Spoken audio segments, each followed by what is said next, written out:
Hey, in this video, I'm going to talk about how easements can affect the value of your property. Because here's what it comes down to. You buy a piece of land and you find out later on someone has an easement for it. It can severely impact your use of that property and degrade its value. So if you want to learn more, listen up as we're going to take a dive into easements. All right, let's get started. Okay, so maybe you're not familiar with this term or you reached out and you're searching for it because you want to know more about what easements are. Well, here's what an easement is. It's a right to use someone else's land for a limited purpose. And typically when you see these, or typically you're going to be for a driveway, a utility company is going to have utility easement there to run pipes and power and things like that across your property. Maybe it's going to be for drainage from someone else. Or a lot of times what you'll find is someone will have a drain field easement or possibly a reserve area for their property set up on your property, which is going to limit what you can do with the land that you're buying. I've also seen easements created for views as well. So the property that's behind the property you're purchasing, you can't build over a certain height because they have a certain view and they want to protect that. So generally speaking, with the easements, the way they're created is you have a piece of property or two pieces of property that are owned by a common owner. And what they'll do is when they set up another piece of property to sell one of those lots, they'll often reserve some easements for the dominant parcel, is what we'll refer to it as, the parcel that I'm going to live on. So for example, let's say that I had two pieces of land. One has a great view in the lot that's right below me. I want to make sure that I can sell that lot and somebody can develop it, but I don't want them to impact my view. So what I'll do is I'll record an easement against that piece of property to maintain my view, to limit what that individual can do with their property as far as how high they can build. So this is how easements, one way in which easements will be created.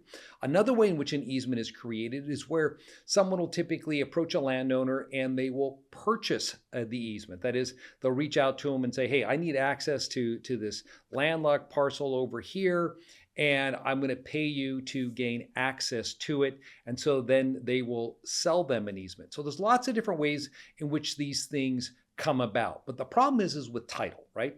When you buy a piece of property, you need to make sure that you're aware of that easement. I was recently working with a real estate investor who purchased a townhome only to find out that that townhome had an easement for the townhome behind it for the owner to park in front of their property.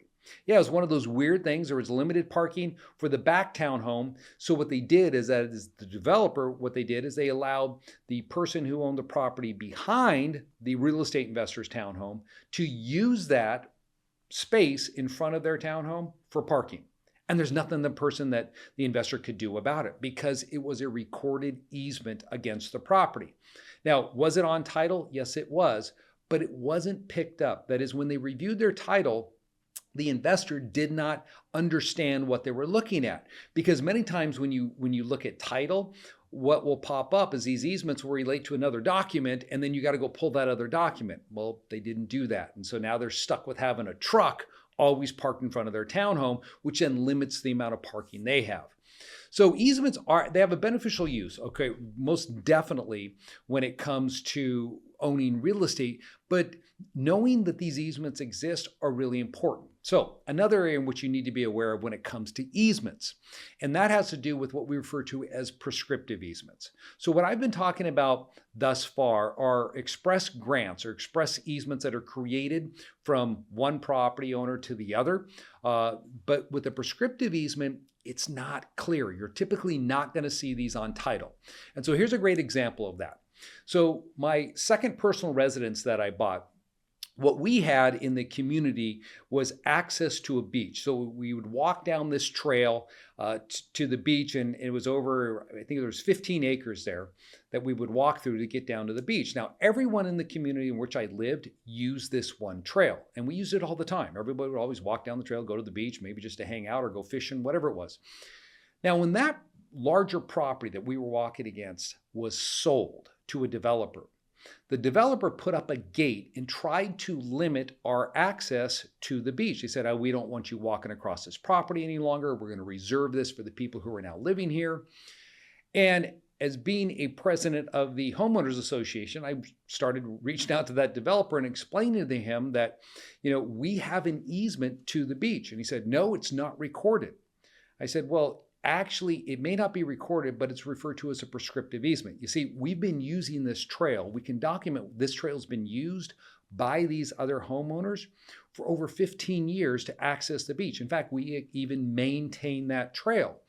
So although you bought the property and you weren't aware of this, we have a enforceable right that we could then go to court and get a recorded easement against your property. Now, we could lose that right if we don't maintain it and continue to use it.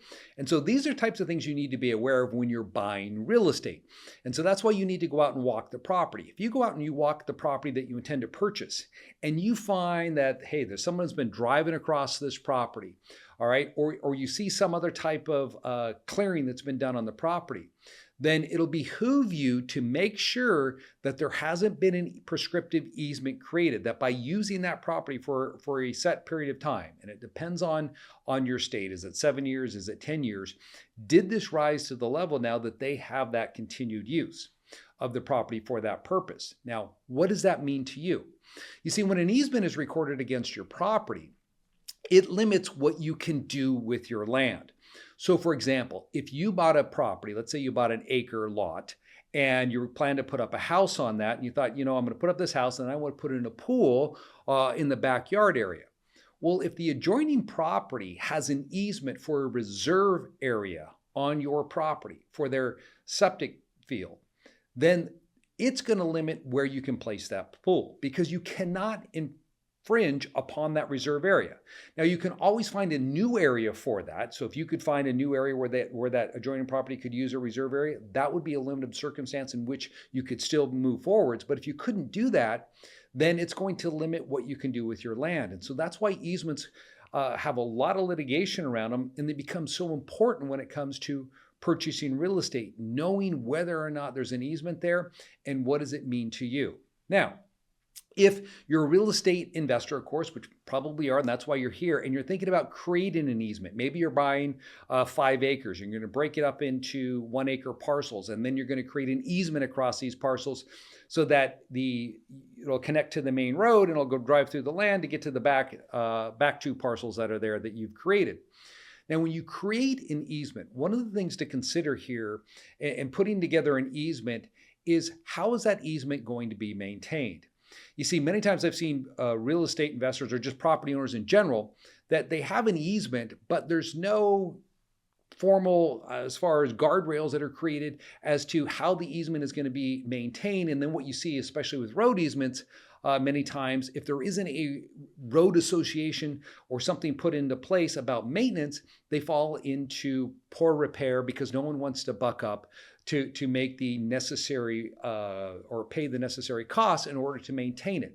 So when you're creating an easement, one of the things I would highly recommend, other than documenting against the properties, is ensuring that you have something in place that addresses maintaining that easement so that it does not result in a situation where the property itself, like in my example, the road, has a bunch of potholes because you can't get people to agree. No one's willing to contribute money to maintain it.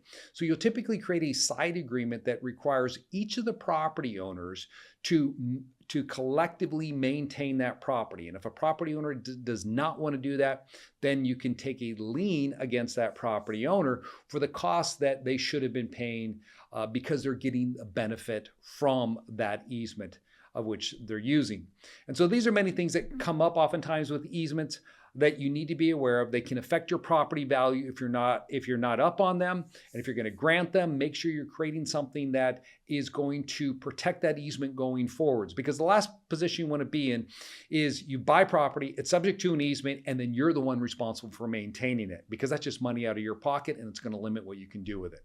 Hey, hope this video helped you out when it comes to easements and how they can affect your property purchase. If you like the content, be sure to hit the like button, and I wish you the very best with your real estate investing.